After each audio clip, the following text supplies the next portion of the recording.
बागेश्वर धाम के पंडित धीरेन्द्र शास्त्री ने बिहार में बड़ा ऐलान कर दिया है।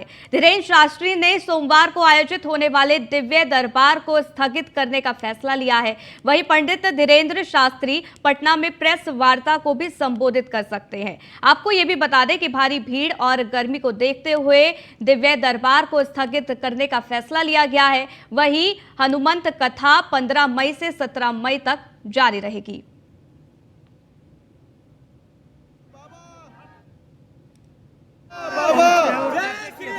देखिए, आपको हम तस्वीर दिखाएंगे किस तरीके से जो बागेश्वर धाम वाले जो बाबा हैं।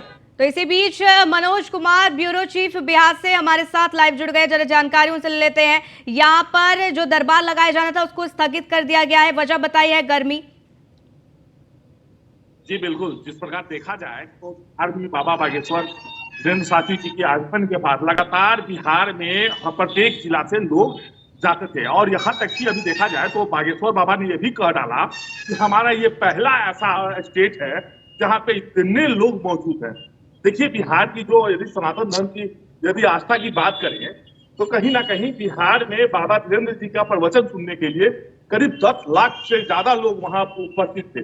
गर्मी इतनी हो रही है, भीड़ इतनी हो रही है, गाड़ियों का ट्रैफिक इतनी है कि कम से कम उसमें बाबा को खुद आकर लाइव आकर बोलना पड़ा कि कम से कम इतने गर्मी में लोग जहां हैं जैसे हैं उसी प्रकार वहां हमारे मोबाइल से, ट्विटर से या टीवी पर हमारा प्रवचन सुन सकते हैं। पर्ची वाला जहां तक मामला है, इस मामले में देखिए मैं बता दूं कि कुछ राजनीतिक दाव पेच भी थे या कुछ ऐसे भी बातें आ रही थी सामने। अब देखिए, जिस प्रकार लालू की लाडली द्वारा भी अर्जी लगाया गया था मोहनी के माध्यम से, तो बहुत सी बातें आ सकती थी। तो हो सकता है इस चीजों को रख देखा जा रहा है कि इस बातों को भी लेकर हो सकता है कि आज पर्ची वाला जो मामला था वो उसको कैंसिल कर दिया गया।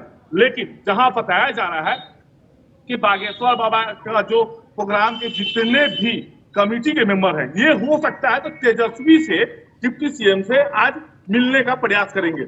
यहाँ तक कि हो सके तो बाबा धीरेन्द्र शास्त्री भी आज तेजस्वी से मिल सकते हैं। इस पे कोई अभी ऐसा बात नहीं है, लेकिन ये चर्चा बना हुआ है सुबह से। साथ में यह भी देखा जा रहा है कि जिस प्रकार पूरे प्रशासन की जो सिक्योरिटी को लेकर मेन कहा जा रहा है कि सिक्योरिटी को लेकर आज उनकी कमेटी के सारे लोग जाकर डिप्टी सीएम तेजस्वी से मिलेंगे और उसके बाद बाबा भी मिल सकते हैं। और जहां यदि रहा पर्ची वाला तो आज उसे कैंसिल कर दिया गया और बाबा का जो प्रवचन है वो 17 तारीख तक लगातार चलेगा। लेकिन बाबा ने जिस प्रकार मीडिया को संबोधित करते हुए उन्होंने कहा कि जितने भी हमारे लोग प्रवचन सुनने के लिए आना चाहते हैं वो ना आए, इसलिए कि इतनी गर्मी है, इतनी भीड़ है, तो वो घर बैठे मोबाइल पे, टीवी पे, ट्विटर पे कहीं से भी हमारा सुन ले और वो उनके लिए ही काफी है। बिल्कुल, लेकिन इस दौरान जानकारी ये भी मिल रही है मनोज जी कि वो संबोधित भी कर सकते हैं, यानी कि प्रेस वार्ता कर सकते हैं और इस दौरान तमाम तरीके की बड़ी बातें कर सकते हैं। और अभी एक और सवाल इसलिए लूंगी मैं क्योंकि अभी आपने जानकारी दी कि हो सकता है तेजस्वी यादव से भी मुलाकात कर सकते हैं धीरेन्द्र शास्त्री। तो ऐसे में फिर राजनीतिक गलियारे से जो तमाम तरीके की खबर धीरेन्द्र शास्त्री को निकल रही थी, फिर उसका क्या होगा? देखिए, जिस प्रकार जैसे कि आपने बताया कि आज तेजस्वी से जैसे कि मिलने की जो बातें चल रही है और कहीं पर्चा का कैंसिल होना, तो सिक्योरिटी को लेकर ही कहीं ना कहीं किया गया है। इसलिए कि बिहार में बाहर है चाचा भतीजे की सरकार है। पहले भी तो आरजेडी की और ये जो गठबंधन की जो सरकार है महागठबंधन की, उन्होंने तो बाबा को बिहार में प्रवेश करने से भी वर्जित करने से पीछे नहीं हटे। तो जाहिर सी चीज है, इन सब चीजों को लेकर बाबा बागेश्वर धीरेन्द्र शास्त्री द्वारा हो सकता है तो प्रदेश वार्ता किया जाएगा। इसलिए कि बहुत से बातें उठ रही है सामने कि अचानक पर्ची वाला जो है आज क्यों उसको दिव्य शक्ति वाले को ये किया गया, कैंसिल किया गया, तो पर्ची वाला मामला क्यों कैंसिल चाहती है, चर्चा का विषय बिहार में बना हुआ है।